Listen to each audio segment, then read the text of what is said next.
మన union government ఒక అడ్వైజరీని issue చేసింది. మన ఇండియాలో ఉన్న ఎవరైనా సరే మన ఇండియన్ ఆర్మీ గురించి ఎటువంటి లైవ్ అప్డేట్ ని సోషల్ మీడియాలో పోస్ట్ చేయొద్దని చెప్పింది. సో మీకు ఆకాశంలో ఏదన్నా జెట్ కనిపించచ్చు, లేదా సముద్రంలో ఒక షిప్ కనిపించచ్చు, వీటిని దయచేసి సోషల్ మీడియాలో పోస్ట్ చేయొద్దు అని చెప్పారు. అండ్ మన defence and other security related operations గురించి కూడా మీరు న్యూస్ విన్నా కూడా దాన్ని స్ప్రెడ్ చేయొద్దు, అండ్ అలా న్యూస్ చెప్పిన వాళ్ళ గురించి రిపోర్ట్ చేయండి అని చెప్పారు. ఇలా ఎందుకో మీకు తెలుసా? ముంబై దాడుల్లో మన సైన్యం ఒకవైపు నుంచి లోపలున్న ఉగ్రవాదులను అంతం చేస్తుంటే బయట మన మీడియా ఏం చేసిందో మనం ఒక మూవీలో కూడా చూసాం.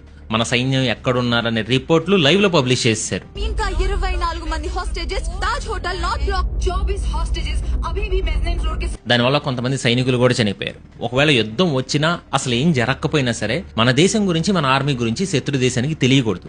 సో దయచేసి ఎవరైనా సరే మన ఆర్మీకి సంబంధించిన ఇన్ఫర్మేషన్ షేర్ చేయకండి. అండ్ పొరపాటున మీకు తెలిసిన వాళ్ళు ఎవరైనా షేర్ చేస్తంటే అలా చేయకూడదని చెప్పండి. వినకపోతే రిపోర్ట్ కూడా చేయండి.